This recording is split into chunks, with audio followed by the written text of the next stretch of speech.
Good afternoon, everyone. My name is Eric Lamb. I'm with the City of Raleigh. I have one of my canine guests with me. If those of you that were attending the ITE annual meeting last year saw me wonderfully interrupted by both of my dogs fighting with each other during my presentation, we hope not to recreate that this year. So hope everybody's enjoying the session so far. My name is Eric Lamb. I am with the City of Raleigh, and I am your moderator for the day. And so we are excited to have a session today about the joys of stakeholder engagement in the land of COVID. And so we're going to get things started here. Let me get things rearranged on my desktop.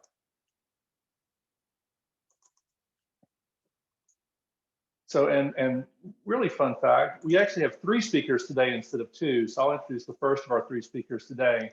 Our first speaker is going to be Tracy Anderson.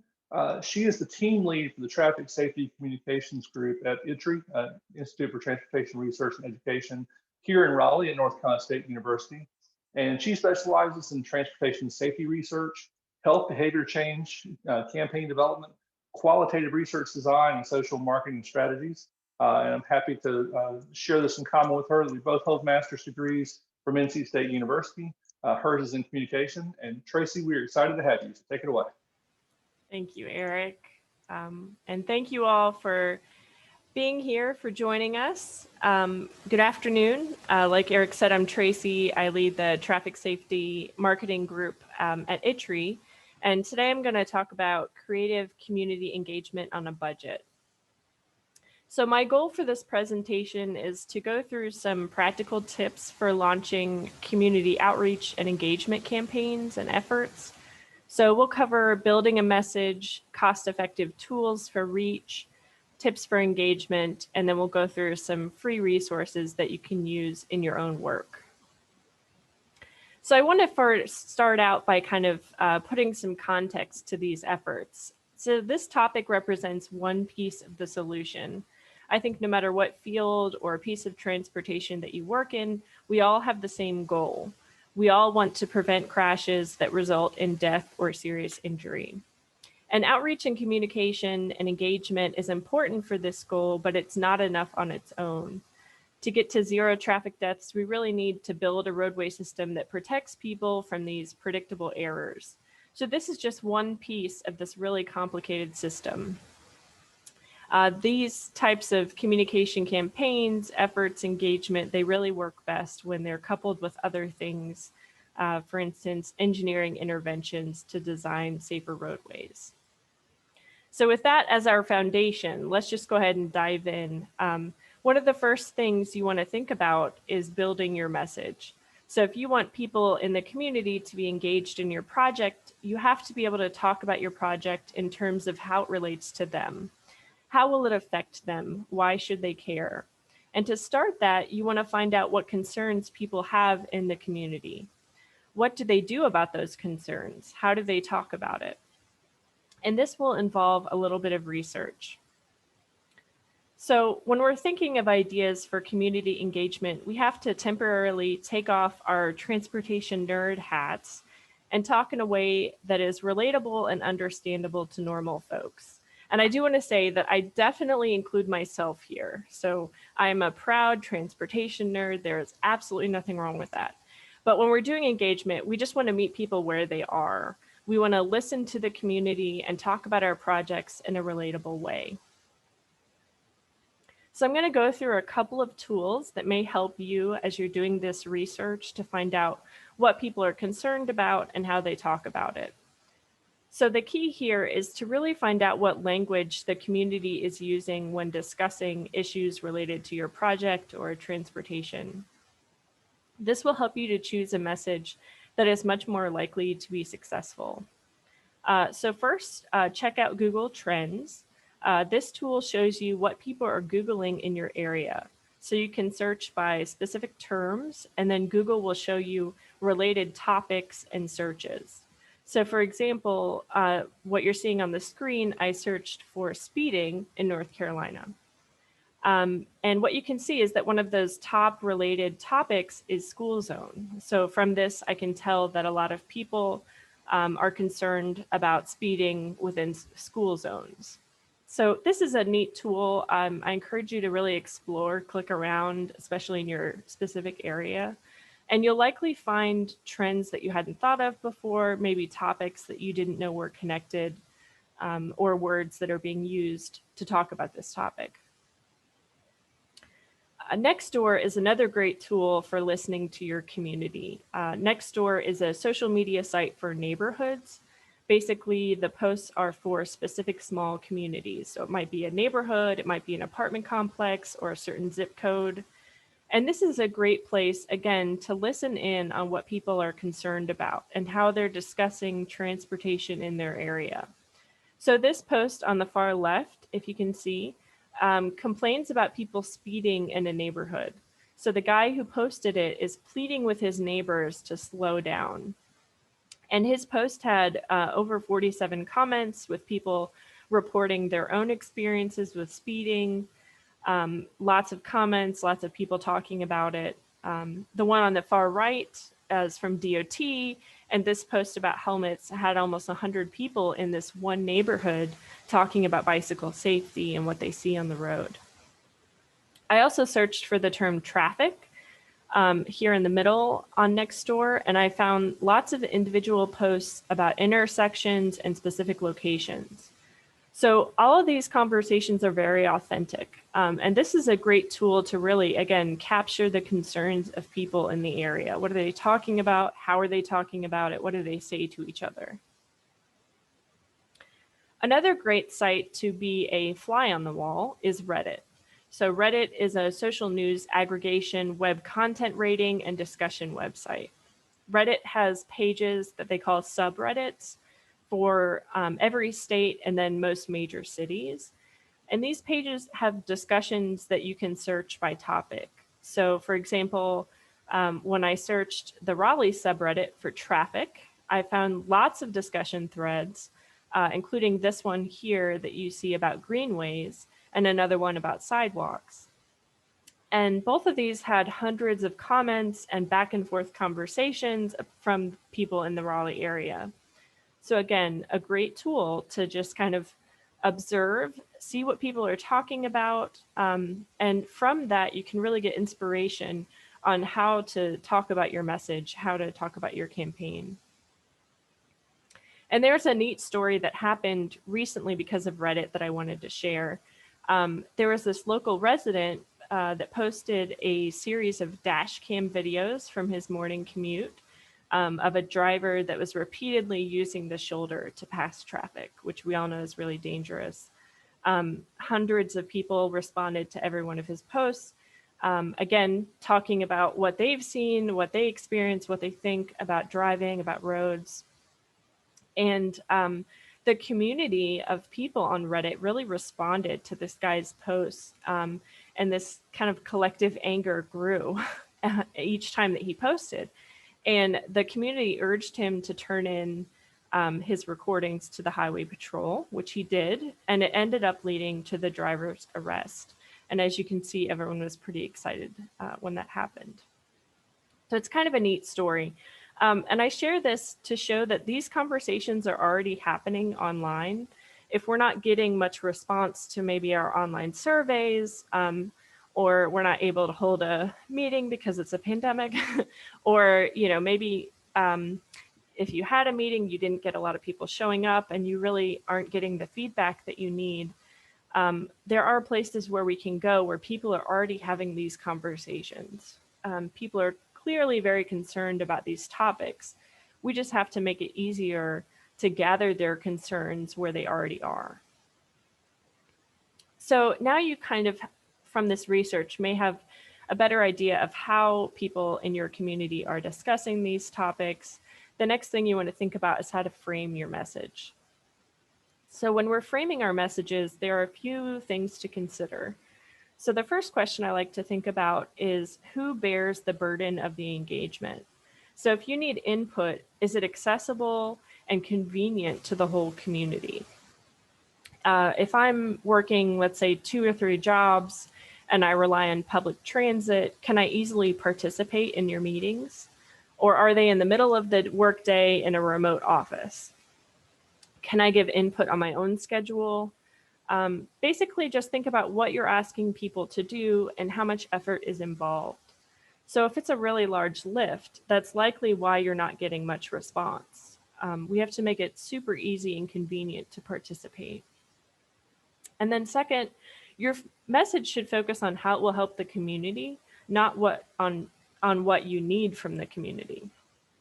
So for example, if your message is fill out our survey or come to our meeting, I may see that and I may say, man, I'm exhausted. I don't have much time.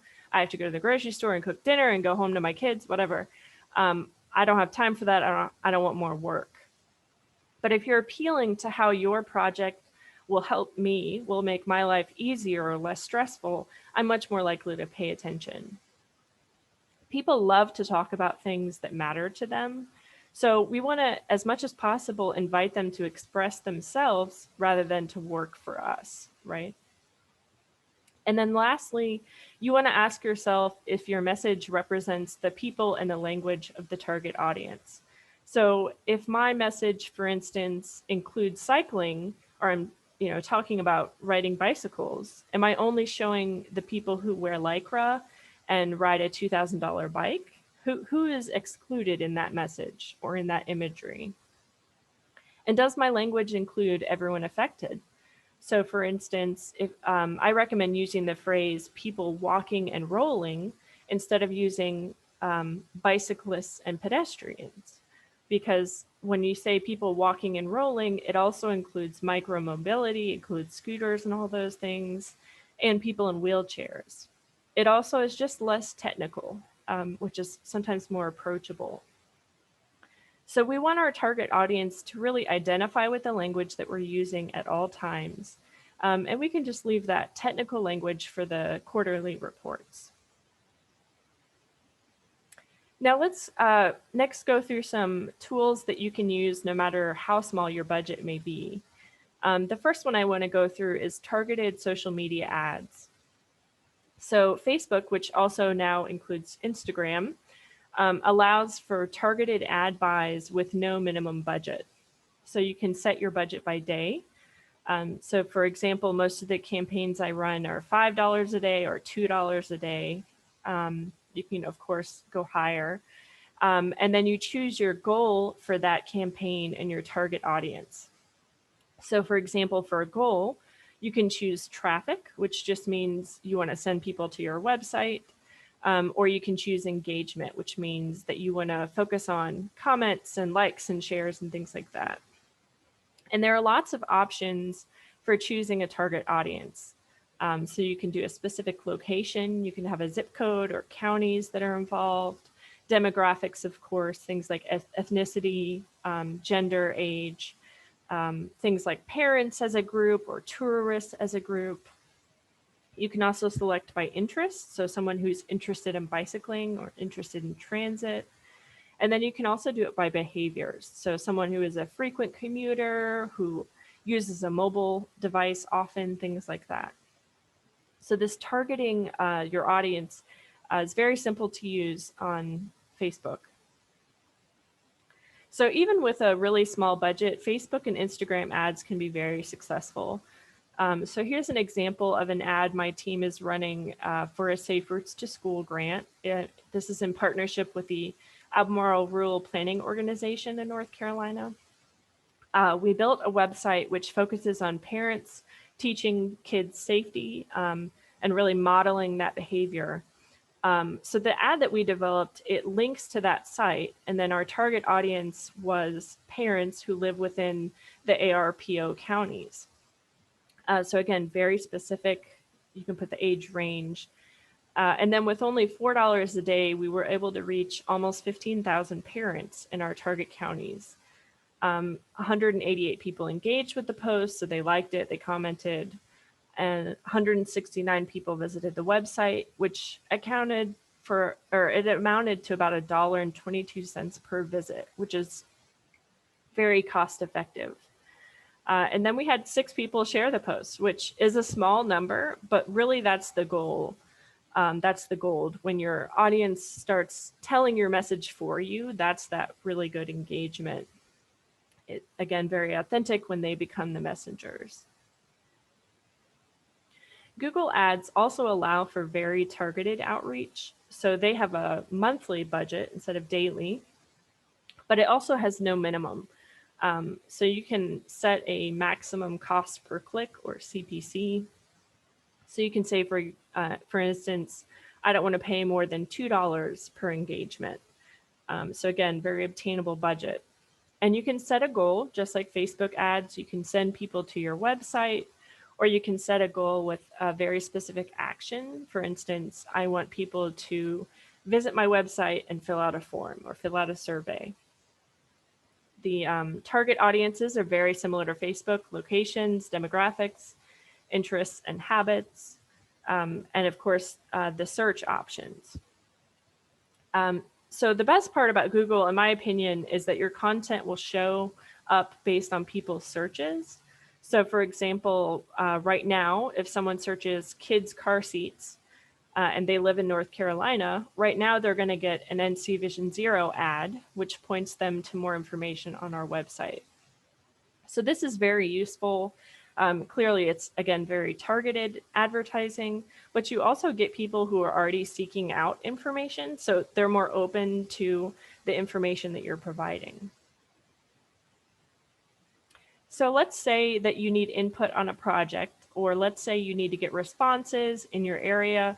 You can set up very specific search terms to show your ads. Excuse me. So the example here, if I set up a search for sidewalks in Raleigh, then you could make that pop up this ad, which would then invite me to participate in a survey, give input in some way. So you really don't have to be an advertising expert to use this tool. Google makes it very easy to use, and then you can adjust your search terms and your budget, etc., very easily.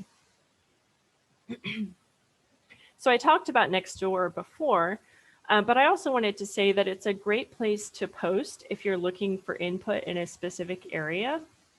So this is a post from NCDOT that received almost 700 comments and 1,000 engagements.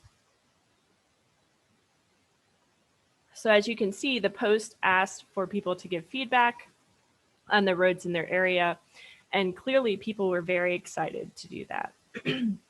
So you have people that replied to this post with concerns about flood zones, potholes, road paint lights, etc. Excuse me, I gotta get a cough drop. So you can also use Nextdoor for recruiting if you have a survey or if you want to invite people to an event. It's the pollen, it's getting to me. Okay. So we've covered online engagement quite a bit, but let's not forget about the before times.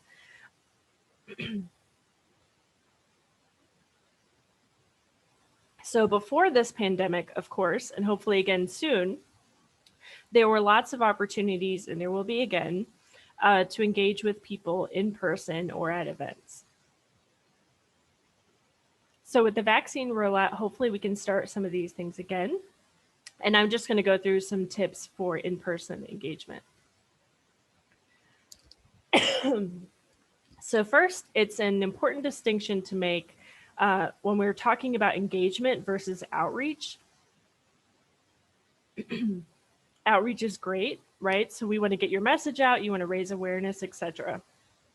But if your goal is engagement, your effort has to include listening. And this is so key for really understanding community needs. We can't assume that we understand the issues, especially if we don't live there. So we have to listen. And one of my favorite in-person events is the North Carolina State Fair. So in the past, we had a NC Vision Zero booth, and our goal was to talk to visitors about traffic safety. Now, most people visiting the state fair are looking for fried foods or free stuff, you know. So talking about crashes is not necessarily something that people are drawn to. So we really had to get creative here and think about fun ways to talk about safety and have meaningful conversations. So we came up with this meme game that you can see pictured here. Our booth had these empty meme frames, and visitors could choose a picture and post it with Velcro on the meme. So a few examples here. This one says on the left, when someone speeds past you, but you both end up at the red light together. And so let's just say someone came out to the booth, they Velcro this picture of this cute kid to the meme. I would then turn to them and I would ask, does this happen to you a lot? Or have you seen this happen? And then we would start talking about our experiences with people speeding and driving aggressively and how ridiculous they look. And so without lecturing anyone, in that conversation, we established this social norm that speeding isn't worth it. And I learned something new about how people deal with aggressive drivers or what they think about aggressive driving. The one on the right is another example that was especially fun with kids. This one says, your face when you see someone using their phone while driving. And again, they would walk up, they could choose a picture and put it with this meme. And most of the kids that came by would fill this out. They would choose a picture and then they would turn to me and they would say, Mommy does that. And so they would tattle on their parents for using a phone while driving, which was funny, of course, a little bit sad. But it also led to some great, meaningful conversations with parents. It led to conversations about how kids observe and how they absorb their behaviors, the parents' behaviors. And I learned a lot about what they're thinking when they do this and how they want to stop and how they plan to stop doing that. So in this case, the game was the hook, right? And it really opened the door for opportunities to listen and to learn more about what people think and what they're doing on the road. Visitors to the booth also had the option to pose as a meme in a frame. So again, this adds another dimension to that engagement because we ask people to reflect on their own experiences and opinions and then make a face to reflect that. And so again, this is a deeper conversation than just telling something to a visitor coming through. So as you can see, we had a lot of fun at this event, and I just a few quick takeaways from this. The first one, probably most important, is ask, don't tell. So if our booth had a sign that read, don't use your phone while driving, or a big sign that said, aggressive driving is dangerous, I guarantee you that people would have just walked right past, right? But people like to talk. They like to talk about their experiences, they like games, and they recognize these memes when they were walking by. So we invited them to be engaged, and we posed ourselves to listen. And because of that, I got more out of it, they got more out of it. It was a really great experience. So whenever you can, you want to find a way to start a conversation and really put on your big ears. And the second takeaway is don't be afraid to use pop culture. Sure, you may feel a little bit cheesy, but it really grabs attention. People can relate to this content. They know what memes are. They think it's fun, something a little bit different. So don't be afraid to use inspiration from what you're seeing on your social media feeds.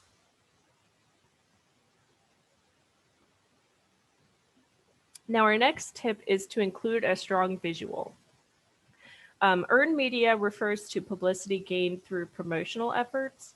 So in other words, things you didn't pay for. And earned media can include things that, for instance, go viral online. A great way to get earned media is to get news coverage. And one of the best ways to do that is to have a strong visual for the cameras. So this is a picture of our annual World Day of Remembrance. It's a shoe memorial exhibit, which displays pairs of shoes that represent the number of people killed on North Carolina roads each year. So even though this memorial display is repeated every year, we always get great news coverage. And why is that? It's because they love to feature strong visuals. They want something to film. We can talk about statistics until we're blue in the face, but numbers don't affect people as much as seeing these shoes. This display makes those numbers real. And it's a great conversation starter to talk about traffic safety and solutions, what we can do about this. So whatever you do with your engagement, as much as possible, think of an interesting visual to go with it and invite your local news agencies. I also want to add a quick note here that these shoes were all donated by the community. So we do consider them to be an asset for any traffic safety partner. So if you'd like to host the shoe memorial, just reach out to me. We can make it happen. My next tip is to focus on empowering solutions. The old strategy with traffic safety really focused on fear appeals. So if you think back to driver's ed class, you probably watched some videos of crashes that were a little bit gory and ominous. And that's really what I mean when I'm talking about fear appeals. But research shows that fear appeals don't work. So if you want to be effective in your messaging and your efforts, you really want to focus on empowering solutions. So here's an example of a fear appeal ad, kind of gruesome. And with fear appeals, the intention is that by exposing people to the awful things that can happen in a crash, you will somehow scare them straight. And people will magically remember these dangers when they're behind the wheel. But unfortunately, that's not how people act. It's not how they react to these messages. Instead, what they tend to do is manage their fear instead of managing the threat to their health. So they may see this ad. I might see this and I go, ooh, I don't like how this makes me feel. This is gross. I don't want to think about this. This is sad. And then they may avoid it. Or they may use past experience to discount the message. So if I've recently texted while driving and I didn't die, I might see this message and just say, oh, that's exaggerated. So I can ignore that. Or they may neutralize the threat. So they may see this and say, oh, well, that won't happen to me. So this message, this type of appeal really doesn't work. So instead of talking about the horrible, awful thing that could happen, we should talk about the good thing that we can do to stay safe, or the good way, the positive thing that we can do to engage in the project. So this involves inviting people instead of giving them something that they want to avoid. We want to build them up instead of presenting a threat. So there's an example here of one of our ads.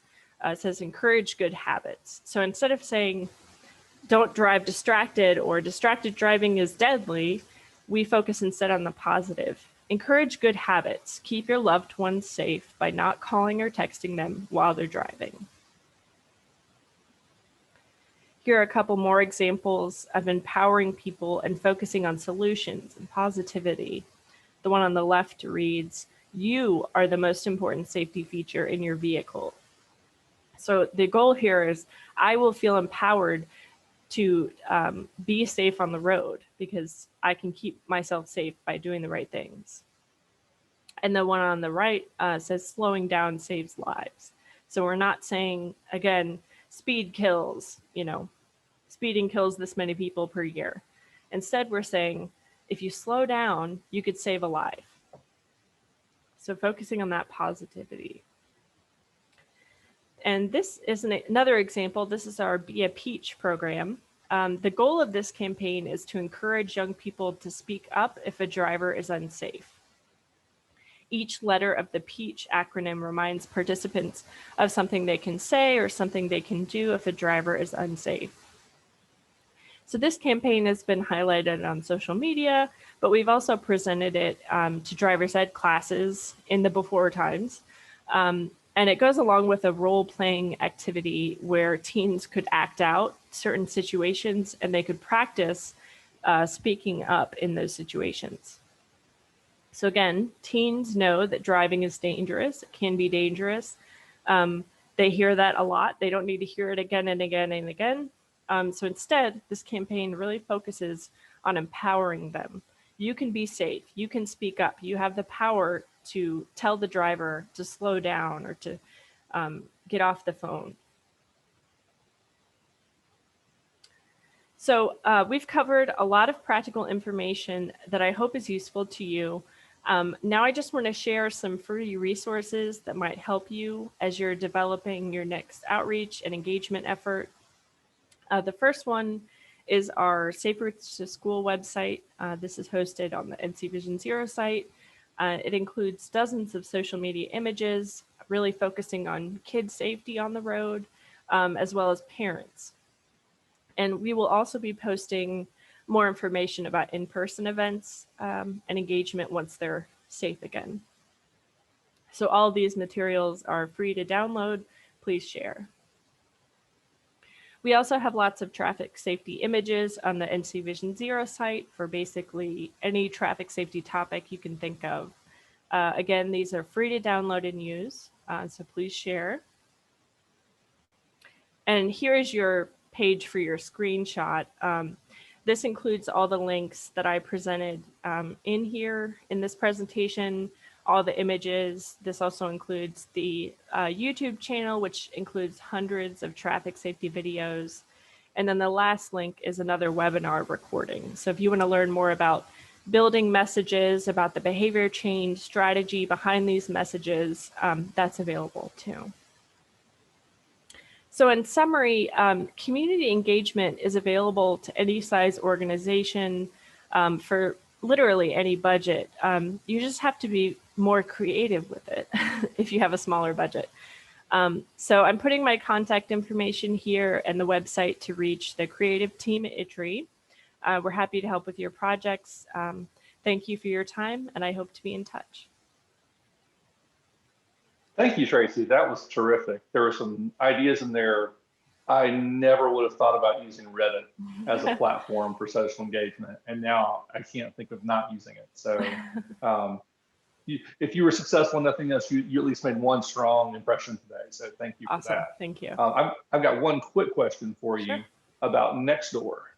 And because in my experience using Nextdoor, it tends to be more geographically restricted to where you live. So how do you achieve a more of a global outreach with Nextdoor?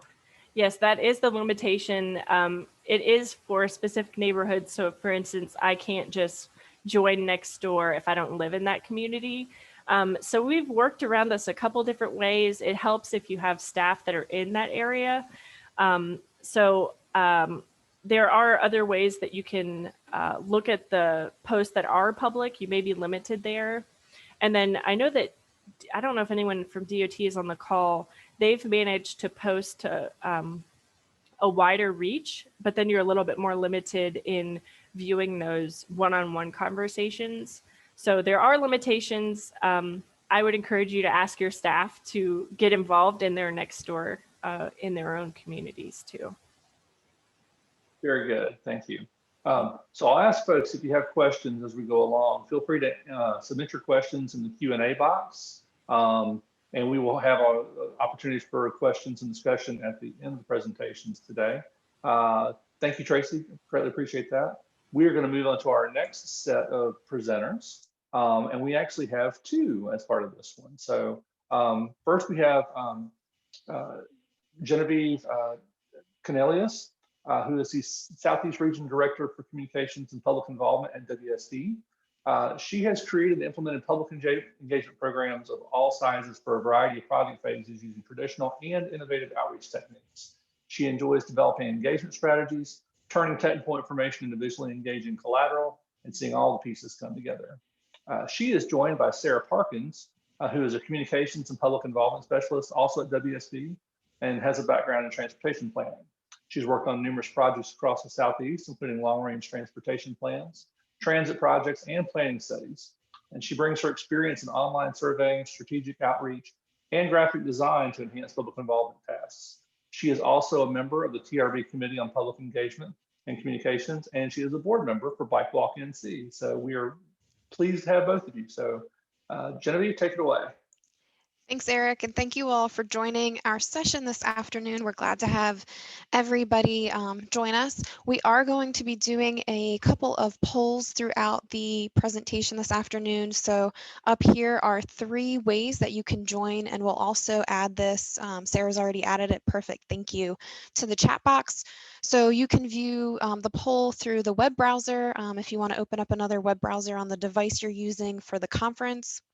You can also text message the word input to the number 22333. If you are using the web browser, it is pollev.com/input. Or you can also download the app. If you're downloading the app, you just enter the word input on the screen there. You do not need to sign in.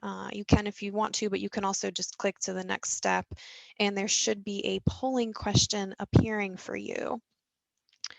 So we can go ahead and get started with the presentation. This afternoon, Sarah and I will be covering pivoting public engagement and what is next. So we are actually going to open up with a poll question. And if you didn't get this information, again, Sarah put it in the chat box for you, but it will also be on each of our poll screens as well. And so here, this first one we have is an open-ended question. So you can put any of the words in there that you would like to, as far as with our changing environment, what has been your biggest concern related to public engagement? And certainly over the last year, there has been many as we have experienced COVID. So it looks like we have a few coming in here. Privacy, accessibility, representation, broad, accurate, opportunities. The words are still shifting as people continue to post. We'll give a few more seconds here. Certainly, these are all really good concerns over the last year. We want to make sure that we have broad representation, that we are giving people plenty of opportunities, that the ways we're engaging are accessible, and these are all things that we will be covering today. Accessibility is a big one for sure. So we'll go ahead and we'll move into the presentation now. So the first item that we're going to be covering is back to the beginning of, what events have shaped our actions.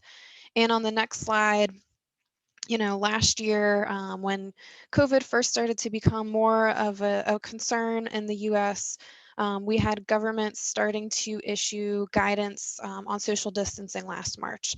I myself at that time with one of our projects was in the middle of getting ready to kick off our big public engagement effort for this project. We were moving into design. We were really, really excited. We had 3 rounds of public engagement planned for the year. It's a project that's very important to the community, and we needed community engagement in order to move forward with the project. So we had 5 public meetings planned, and the week before is when government started issuing some guidance and letting us know that there were things to be concerned about related to COVID. So we had to determine as a project team if we were going to move forward with our public meetings and what they were going to look like. So we decided to continue with them. We posted additional signage that was available related to social distancing and COVID and some of the safety measures that should be taken. We had a lot of hand sanitizer and wipes. We were wiping down pens after people used them, iPads. By day 3, our 3rd public meeting that we were supposed to have, we actually made the decision as a project team to go ahead and cancel because things were rapidly starting to increase in terms of what the effects of COVID were and what was happening. Shortly thereafter, there was a ban on public gatherings starting to begin in various places, and then shortly thereafter that, we had shelter-in-place orders issued. So in the middle of trying to determine how we're going to continue our public engagement on that effort, we were also preparing on several other projects what we were going to do for upcoming public engagement efforts. Moving on to the next slide. So some factors to consider when planning engagement. You'll see on the next slide here, the fundamentals for our communications and public engagement approach did not change. You know, providing proactive information to the public, making sure that we are creating an inclusive environment using innovative and traditional methods. Certainly over the last year, we had a lot of innovative methods that we could test out. These projects that we are delivering are for the public, so we want to make sure that we are engaging them in the process, that we are very customer service oriented during that time, and throughout the project. And then also, again, you know, during especially a pandemic, we have to be, you know, curious and continue to try new tools and techniques that will help enhance our engagement with the public. And there was no shortage of that. And then lastly, something that we may have developed a little bit more of over the last year is being empathetic. Nobody could have planned for a pandemic and just everything that people were going through. So their focus may have been a little bit less on our projects and more about, you know, you have kids at home doing school, parents are trying to work from home. Some parents had to leave jobs to be able to take care of children or take care of sick family members. Some people's jobs were more in demand and some people lost jobs. So there was a lot going on. So having an empathetic sense was really important the last year as we conducted our community engagement and communications. On the next slide, you'll see that during this time, we're not only looking on figuring out how to have our daily team meetings, but we had to figure out, okay, how are we going to continue to conduct public engagement? And that required us to pivot and adapt. We still needed to be strategic with how we are setting up our plans and programs for public engagement. And if you're using online meetings, which is great, we needed to make sure that we were enhancing those with other tools because online meetings are not just inclusive on their own. So making sure we have a robust engagement strategy, and you'll hear that touched on throughout this presentation, that you need robust outreach efforts as well as a robust engagement strategy. And then also making sure that our messaging was changing. We needed to address the elephant in the room. We couldn't pretend that things were normal, and making sure that we were thanking the public, letting them know, you know, we're not able to do in-person meetings at this time so that we can keep you safe and our team safe. We really appreciate you coming along with us and continuing to stay engaged during this tough time. On the next slide, you'll see we have steps to online engagement. And this is really the same as how you would go about planning your in-person engagement as well. You need to figure out who your audience is. That's the first step. What are we trying to get from our audience? What's the goal and the desired outcome of our engagement? Is it to just simply share some information? Are we looking for feedback on a specific topic, or is it more broad feedback that we're looking for? Once you have that information, then you can determine what platform is best to meet your goals. If you're not looking for something where you know you need to be a little bit more interactive, maybe you can use a tool that's more based for information sharing rather than something with breakout rooms and whiteboards. So based on that information, you can select your platform. And then from there, you need to have targeted, but also a variety of meeting notifications. Even if it's all online, it's still good to use some of those traditional tools so that you can reach the public who may not be as digitally inclined as some others. Rehearsing is key. You don't typically have to do this if you're having an in-person meeting, but just given that there's so many different things with streaming, it's important to make sure that your team is comfortable and you know who is doing which part behind the scenes so that everything will run smoothly from the public's perspective. And then just like you would with a regular in-person meeting, making sure you have a survey with feedback questions on it. So you're getting information about the project, but you can also ask people, was this time effective for you? Was this meeting format good? Making sure that you take notes on some of the questions that were answered and asked during the meeting. And then also recording the meetings is huge. By doing this, you're able to reach a wider audience. For people who were not able to participate in real time, they can go back at their convenience and listen to it later. So quickly, we'll talk about some of the advantages of digital tools. As you can see here, there are several different advantages. They're very flexible for people. They can participate from virtually anywhere now. They don't have to attend in person, so they can, do it while they're cooking dinner. If they're at a soccer tournament, wherever they could now do or join public meetings. There's a cost savings for the project team. You don't have the travel time, the setup, the cleanup time. You don't have the printing costs, rental of venues and AV equipment. You can easily scale them down or up depending on what your needs are. So if you need to meet with a small stakeholder group, there's a tool for it. Or if you think you're going to have 250 plus people attending your meeting, there's also tools for that. And same thing with adding some additional tools to help enhance your online meeting. We've seen an increase in engagement from our national communications and public involvement team at WSP. So it's not just in one area where we've seen an increase in engagement, but it's nationally that we've seen more people participating in public meetings because of some of these benefits. It's environmentally friendly. As we said, there isn't the printing that you would normally have with an in-person meeting. You cut back on travel as well. And then there are analytics that you can receive from some of your meeting tools. And again, the opportunities are endless. Next, I'm going to turn it over to Sarah to talk about how we pivoted. Cool. Thanks, Genevieve. All right, so great. Good afternoon, everyone.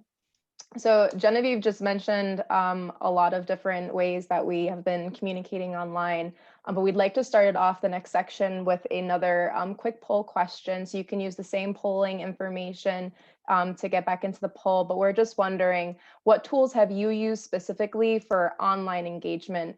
And so it looks like a few people have already gone in and answered the poll. I know a lot of us have been using things like Zoom and Teams for more professional meetings or for conferences like this, but wondering specifically for online engagement, what tools you already have been using. And it looks like already we have a lot for Zoom and for Teams, as well as for WebEx. There's just so many different platforms. I know they've all had their challenges for us at the beginning, and we're all starting to get back into the swing of things, which is great. But it really is important, and I'll go into this a little more detail, that you're considering all the different options that you have and really picking the best tool for your project. And so not surprised here to see which ones have come to the top. That's pretty in line with what we've been seeing as well. So I'm going to go ahead and just share some insights that we've seen. And so obviously, as communications and public involvement specialists, we love to be out into the public and having that face-to-face interaction. But so we have had to switch to this online platform, and thankfully there have been some benefits, like Genevieve has mentioned, like travel time and facility costs have been reduced, and it's a lot more flexible for both us and for the public. There's also just a lot of different options out there. And so, like I mentioned, we really need to take the time to consider what is best for our project and also for the public, to make sure that we're engaging with them in the best way that we can.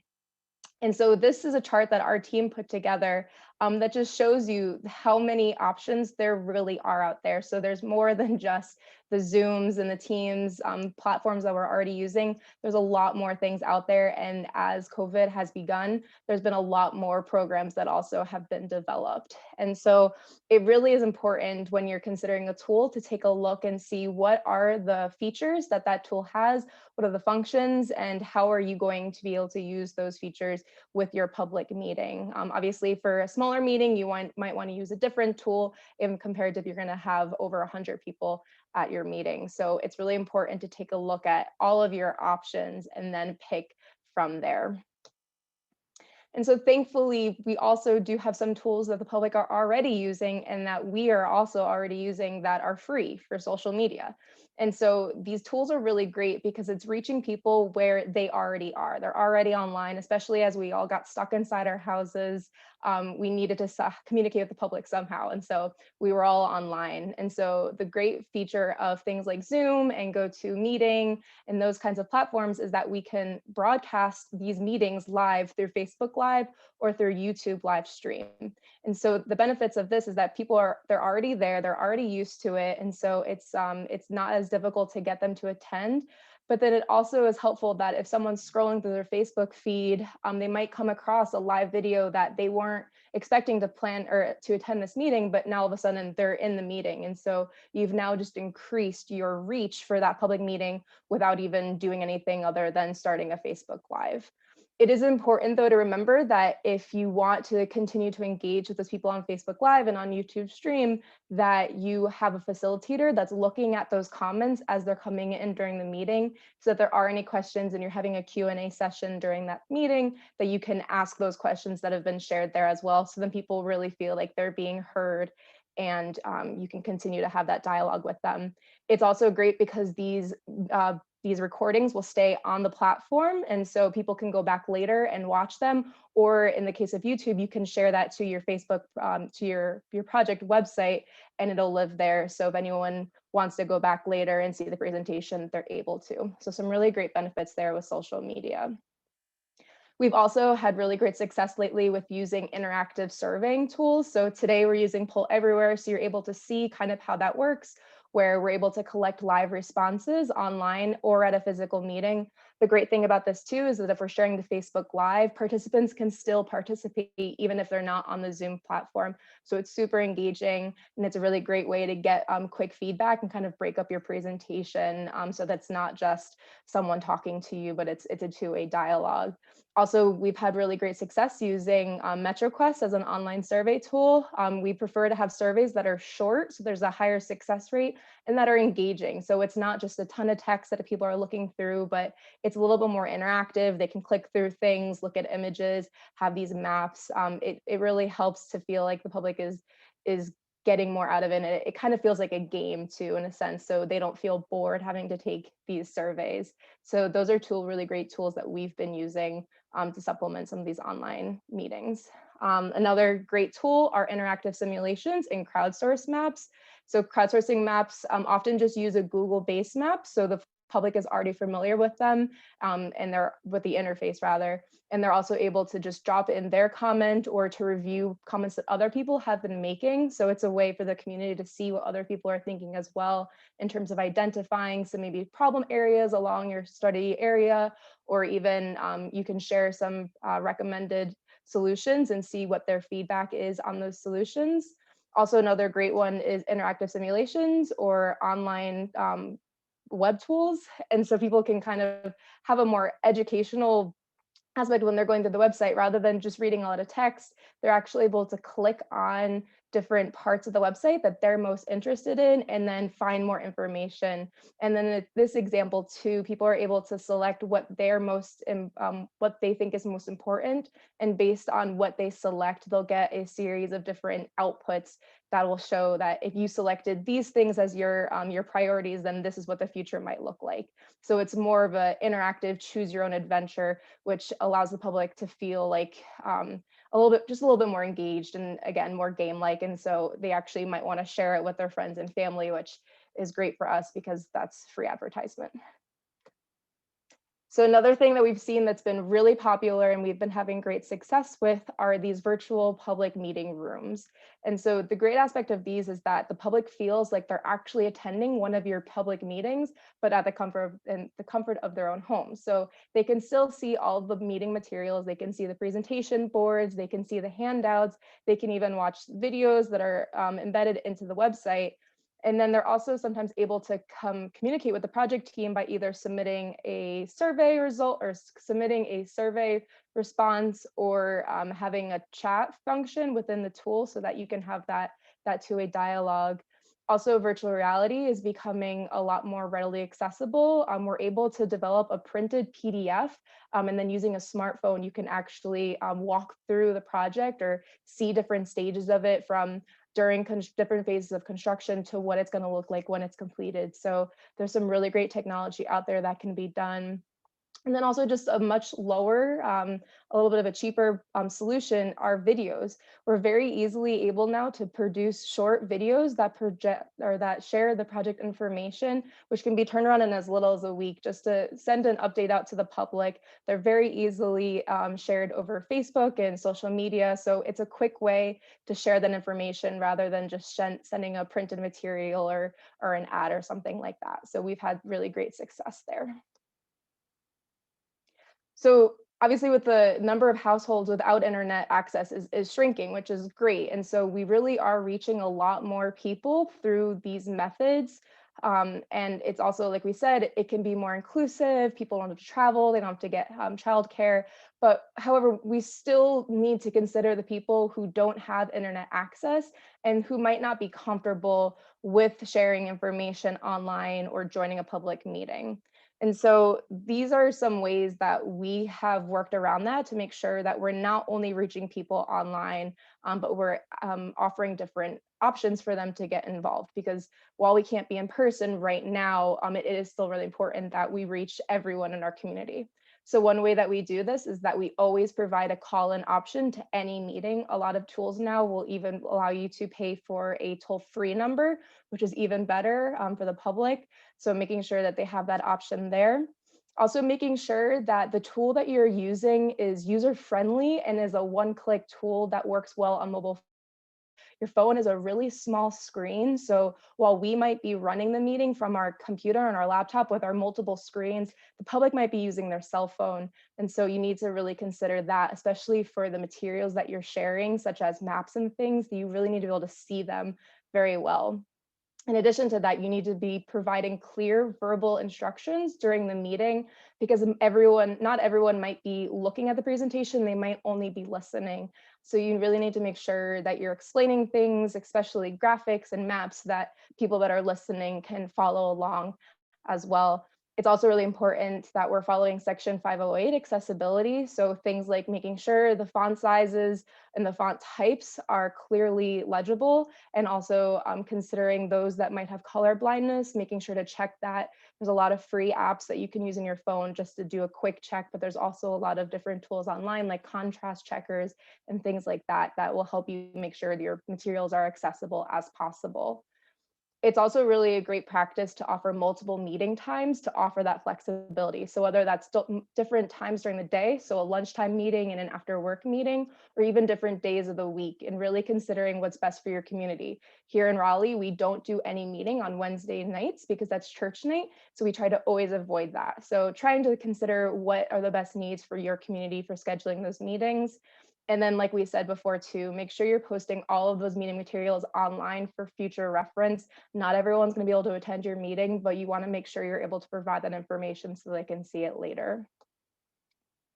And so here are some more traditional methods too that we have always been doing to make sure that we're complementing any online engagement that we have during a project. You can hold things like telephone town halls, which allow you also to hold the meeting in different languages if that's needed in your community. Sending information out via mailers, also considering bus ads and yard signs along the project area. Again, that idea of going out to where the public already is, not expecting them to come out to you. So if you're not reaching them via social media, you really need to make sure that you're sending out those mailers or you're putting up yard signs so that they see them as they're driving by on the corridor. There's also, you can set up project phone numbers and voicemail lines. This allows people to call to the project and ask a question. We have had really great success with this. There's a lot of tools that you can use to set up those project hotlines. And then also things like partnering with local radio stations or with public access TV programming so that you can share your meeting through those methods, or even just having a conversation on the radio to get people involved. People are still listening to radio and watching TV while they're home, so you might as well get them where they already are. And I'll mention too that our group has put out a white paper as well as put together some videos called the Unscripted series, which cover a lot of these topics, specifically about reaching people where they are and really addressing that digital divide. So now I'm going to go through a couple of project examples and share some lessons learned that we've experienced over the past year with dealing with COVID. So the first one here is the NC Moves 2050 plan. It's NCDOT's long-range transportation plan update, which just completed a couple of months ago. So for this project, we previously would hold these half-day stakeholder meetings in person, a lot of engagement and walking around and talking. Obviously, with COVID, we weren't able to do that. And so we had to pivot quickly to using an online platform. So we used GoToMeeting.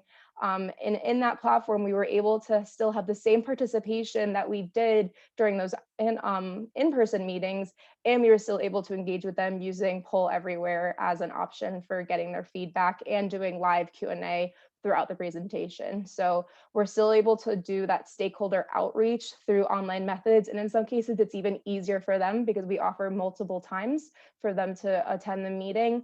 And it works a little bit better with their schedules, so they're not traveling, especially for a statewide project where we had to pick one regional location and people would have to drive a little bit to get there. So we had a lot of good success in that case for NC Moves. Another example of pivoting from in-person engagement is the US 70 Improvements in James City project. NCDOT is getting ready to start construction in this corridor. And so it was really important that we be good neighbors to that community.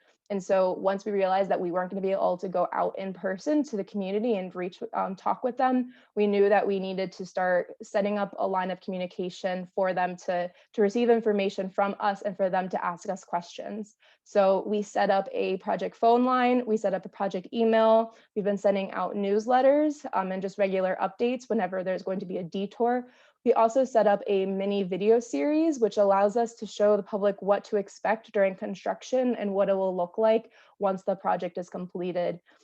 It's been a really great way for the public to be better educated about what's going to happen. And we've been really responsive to when they have questions about anything, with providing that information out to them. And if we've received the same kind of questions, making sure we provide that in our next update so that everyone is made aware of what's going on. We also were able to have some stakeholder meetings with local business owners using Zoom, which is a really great platform for them. We're able to share some information with them so that they can then take that information and share it with their customers and with their neighbors. So we've been seeing a lot of success there with those tools. And then a couple more in Connecticut. For the Connecticut DOT, they had their first online public meeting for the Walk Bridge program. They used the GoToWebinar presentation and an online meeting web page. And so the web page held the presentation and it also allowed them to collect questions and comments. They had about 215 people register, 150 people attend, which is the highest attendance for any meeting on that project. They received about 76 questions and 36 of those were answered live. So a really successful meeting overall. And just a great fact about that too is that they used Facebook ads to reach about 15,000 people for about $250. So really great success there. And similar to what Tracy was mentioning, the benefit of using those ads on Facebook and other social media sites.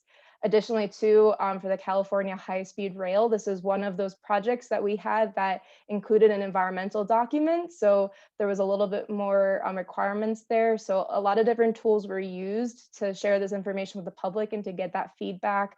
Did some virtual meetings, had a virtual office hours, and we had a really great attendance on that project. And in fact, more people were engaged online during that project compared to prior to COVID when we were having in-person meetings. So really great success there. And so now I'm going to turn it back over to Genevieve for her to share a few more examples. Thanks, Sarah. So the last example we have here is from our Charlotte area transit systems Link Silver Line project. It is a very long corridor for a light rail project. It goes through 3 counties.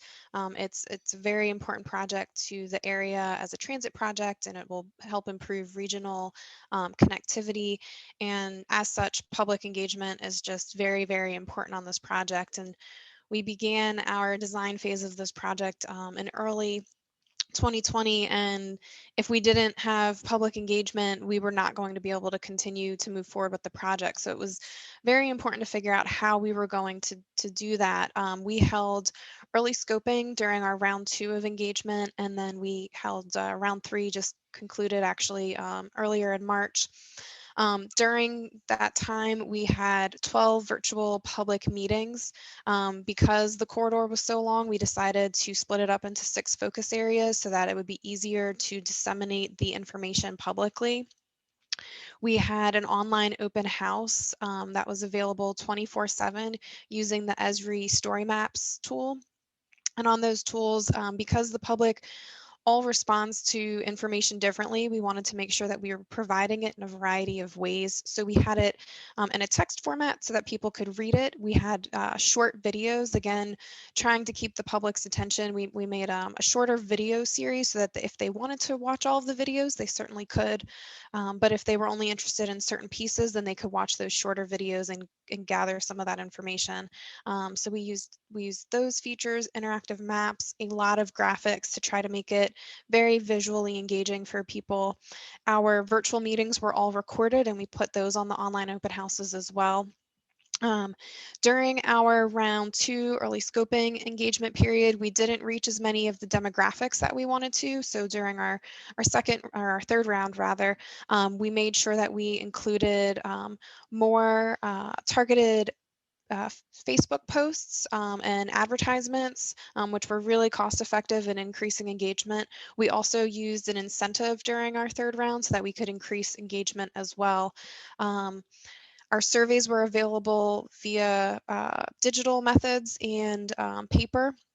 During the third round, we also incorporated a text version. So if somebody would rather use text, then we had that option as well. CATS went along the corridor and distributed paper materials in libraries, community centers, and some ethnic markets so that we could reach people who may not have internet access. And if people called CATS and requested information in a paper format, they were also able to mail that out. So anything that was on our online open house, we turned into a paper handout version to go along with the survey so that people who were participating in the paper survey had the same information that people who were able to access the materials digitally had. So all of those tools really helped make our outreach and engagement program on that project very, very successful. So moving on to some additional lessons learned, we'd like to hear from you all. What are some lessons learned you've had over the last year for public engagement? And then we'll definitely share some additional lessons learned that we've had. It's always good, you know, I feel like for every public engagement period we had, whether it was pre-COVID or during COVID, there's always something that can be learned. So we are continuously improving our programs as we go forward, and it's important to look at your demographics so that you know, okay, are we reaching who we want to reach? Do we need to change our strategy a little bit?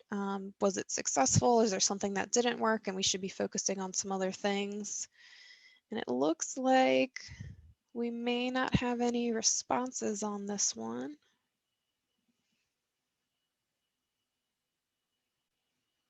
I don't know if it's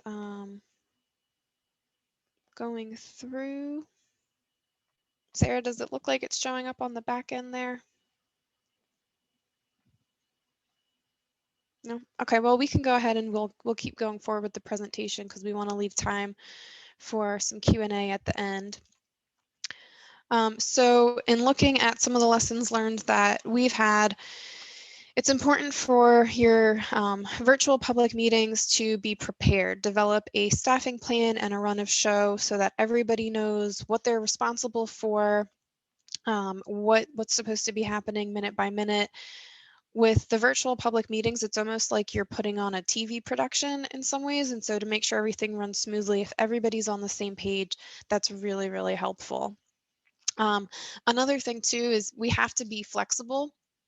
Sometimes you cannot prepare for things that will come up during your meetings, and you just have to adapt on the fly. We had, you know, one of our very first meetings that we held, we were aware that there could be Zoom bombers at that time, and so we were looking at how to mitigate that, but we were not expecting YouTube trolls. And so when we had some YouTube trolls on our first public meeting and they were taking over our chat box and just putting out a lot of unnecessary comments, we had to quickly figure out what to do on the fly, and having a team that was looking solely at the chat box versus having somebody else present allowed us to do that quickly and take care of it. Having backups for your key staff members is really, really important. So if you have 5 key staff members, that doesn't mean you have to have 5 separate backups, but it's really important to have backups in case something happens. We had one public meeting where our project manager briefly lost their internet And so while he was presenting, he disappeared quickly, but because we had a backup already in place, the backup was able to hop right in, pick up where the PM left off. And then when our project manager rejoined the meeting, he was able to jump right in. And had it not been for the difference in voice and the video, the public wouldn't have even known the difference. So backups really help you to keep everything running smoothly, and not having any moments of panic. As mentioned earlier, practicing is really, really important, just because these tools, as Sarah mentioned, are changing. They're constantly updating and trying to add new features, which is great because they're able to do more, but it's important to make sure you practice and practice using the platform that you're going to be using for the meeting. If you're used to using the meeting version of a tool and suddenly you're going to be using the webinar version for the public meeting, it's important to get in there and practice. Test out your video, your sharing, if you're going to be doing polling or breakout rooms, just to make sure that everything is working and that you are familiar with how it all works.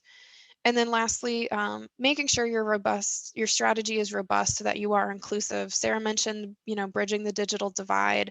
It's important, and some of that has come from lessons learned, to make sure that we are providing a variety of ways for people to not only know about what's going on, because if they're not aware of it, they're not going to be able to participate, but also providing multiple methods for people to participate is just really, really critical with public engagement. All right, so Tracy mentioned this in her presentation as well. Are traditional public meetings a thing of the past? And we have another poll question here. This one is easier than the previous ones since it is multiple choice. And so far we have yes, public meetings will resume, not for a while. Looks like it's going back and forth between those two options. All right. So I'm glad nobody said no, because we do feel that in-person meetings will continue. On the next slide, we have a what's next, and we do think public meetings will occur again.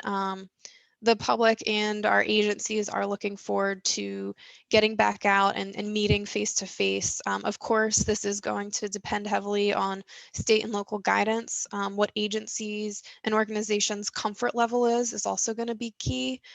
Also, what our attendees' comfort level is going to be. If people aren't attending the meetings, then we may want to continue to focus more on the digital efforts. But when we do get back out there, we'll most likely be looking at larger event spaces early on so that we can spread our exhibits out, have more space for the people who are attending and for the team. We will likely continue some of those precautions that were early on in COVID, the hand sanitizers, wiping things down more frequently than we may have done in the past, and just making sure that we're continuing to meet safely. We will definitely be continuing to use those digital methods. It used to be more of a, there was a focus on the in-person meetings and it was supplemented or complemented by digital methods. And I think going forward, we'll see more digital methods and they will be complemented by some of those in-person methods. So on our project where we might have had 6 in-person public meetings in the past because it was a longer corridor, maybe those will be pared down a little bit more. And we'll include more digital methods because of the success rate that we have had with those and the convenience factor. And then certainly, I think there will definitely be more live streaming of those in-person presentations. A lot of our agencies were doing that a little bit before, but I think that's going to become more of a regular thing because you will be able to view the presentations if you're not able to attend in real time, and that's another very convenient factor. So before we close out, just a couple of key takeaways. Even though COVID definitely disrupted things for a little bit, we still had very effective public engagement during that time. Digital engagement really improved our transparency because we put a lot more online for the public to view. we did not necessarily before put up our presentations and our display boards online for people to view if they weren't able to attend a meeting. But now we're posting everything online after we've shown it, or sometimes even before a virtual meeting. It's been very efficient, and we've definitely seen an increase in participation, which is just fantastic. Again, the robust strategies is just really, really critical in reaching a wide range of audiences and making sure that things are accessible to them, and not just all focused on online, but making sure that you're still using some of those traditional methods to reach people who are in more rural areas without internet access, or who may not just be comfortable joining in a virtual setting. And then lastly, there is definitely a solution for every budget, project type, and size. You just have to look back again at your audience and what you're trying to accomplish in order to achieve it. And with that, thank you very much again for joining us today. We really appreciate it. And we'll turn it back over to you, Eric. Thank you, Genevieve. I appreciate it. And that was really, really excellent. That mirrors some of the experiences that we've had in Raleigh. I will ask folks that want to ask questions, if you want to use the Q&A box, if you go ahead and start populating that, I'd be happy to share your questions with our panelists. One of the things that we saw, have you seen uniform increases in engagement by going to digital platforms than you have in the traditional meeting realm? I would say yes. We saw an increase in attendance, and then also being able to record our meetings was very key in reaching more people, because they were able to look at those videos at a later time.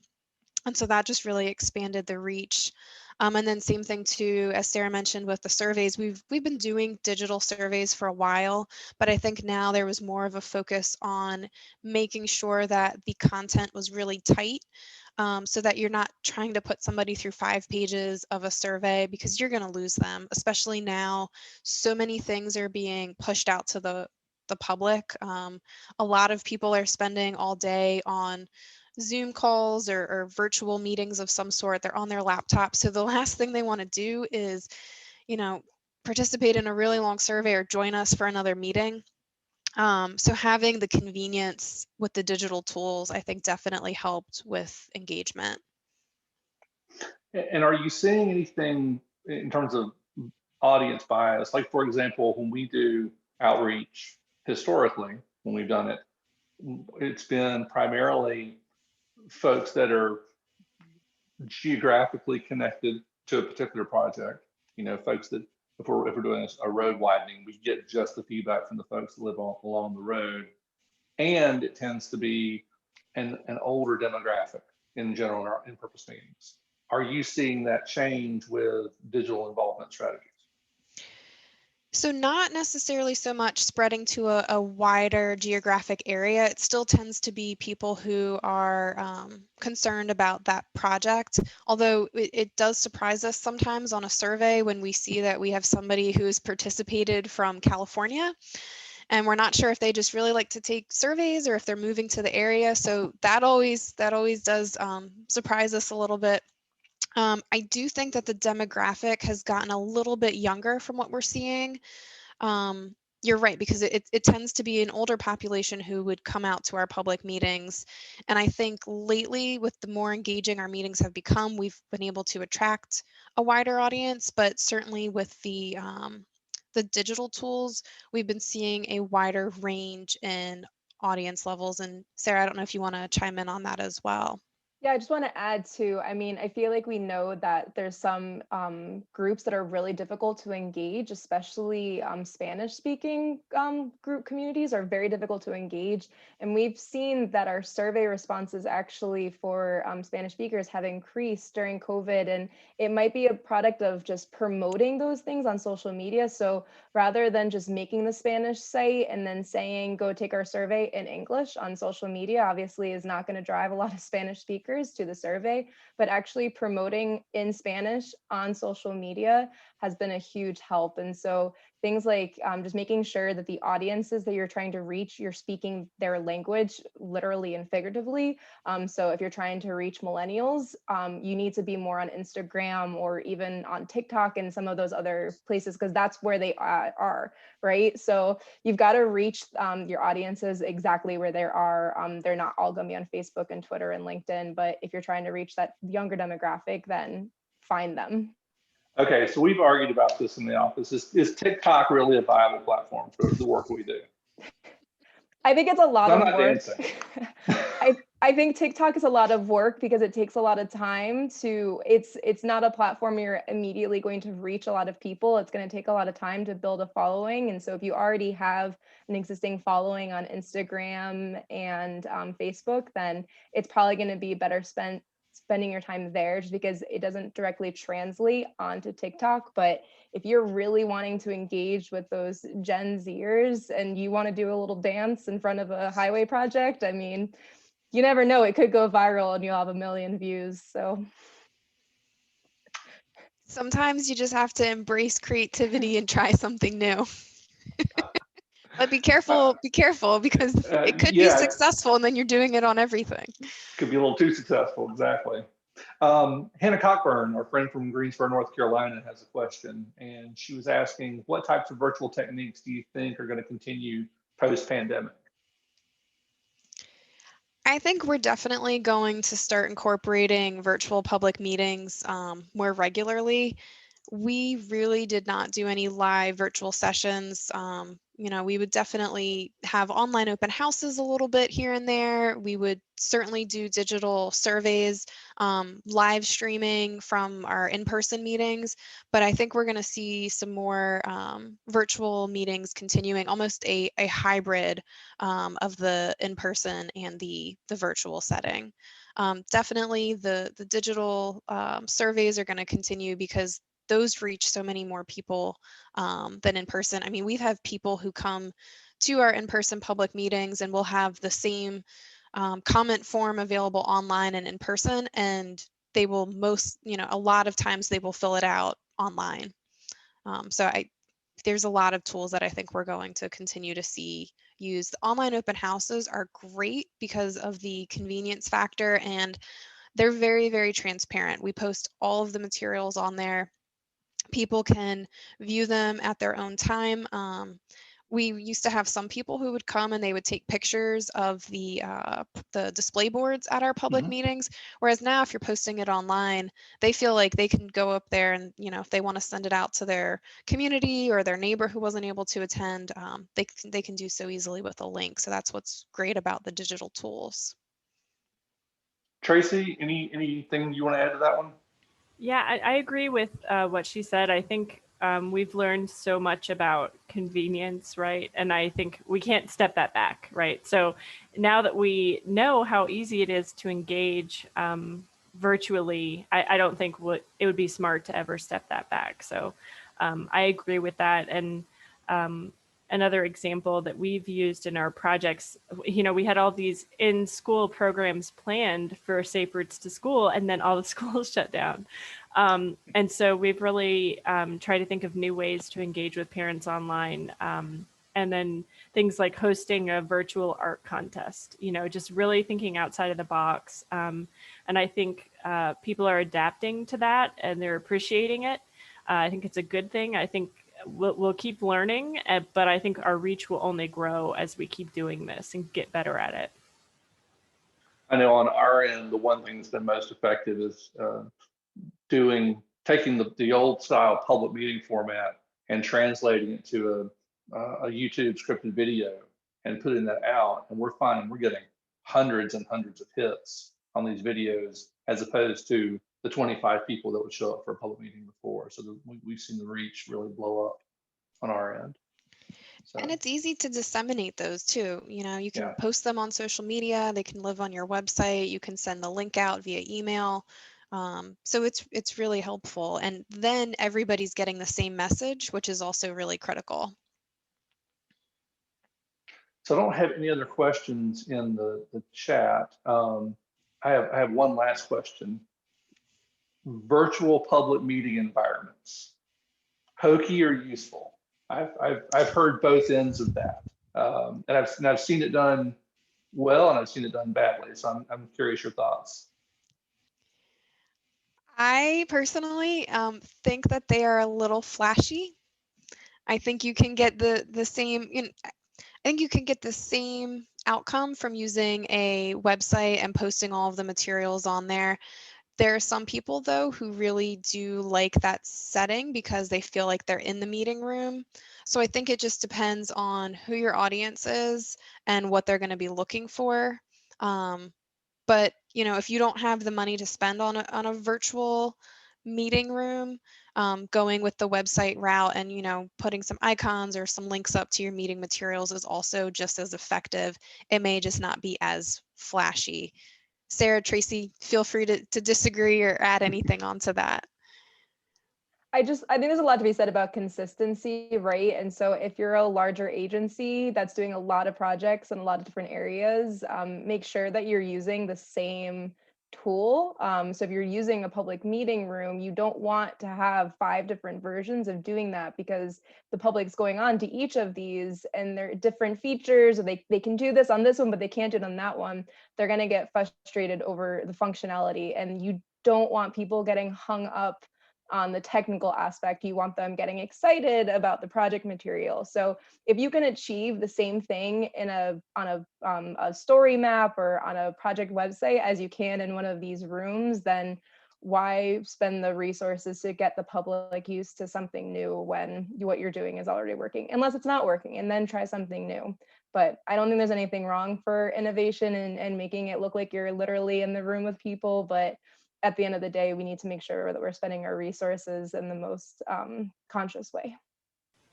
Yeah, I agree. I think it depends on the goal of the project, right? The target audience.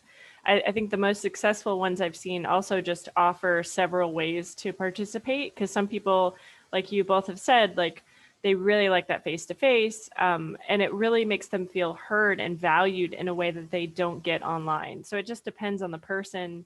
But then, even whether it's a survey or an online meeting, having somewhere else where people can add additional comments really helps to kind of, I don't know, make the situation a little bit less risky, because you want people, if they're involved in this and they have this like urgent issue they really want to vent about, give them a place to do that so they don't feel like the only time to do it is live on camera. So those additional thoughts, give them somewhere to put that. That's something else I would add. That's good. I also thought the comments about YouTube trolls and bombers was especially appropriate. Not so much on my end, but I've seen it with a couple other organizations have had to deal with that. It's just a disruptive pain. So you're spot on with that. All right, well, I'm not gonna hold everybody else up. Ladies, thank you so much. This was a terrific session. I'm glad to be a part of it, and thanks for making the time and sharing all this really valuable information. So thank you all. Thank you so much. Folks, the next session starts at 3:30, and hope to see you there. Thanks.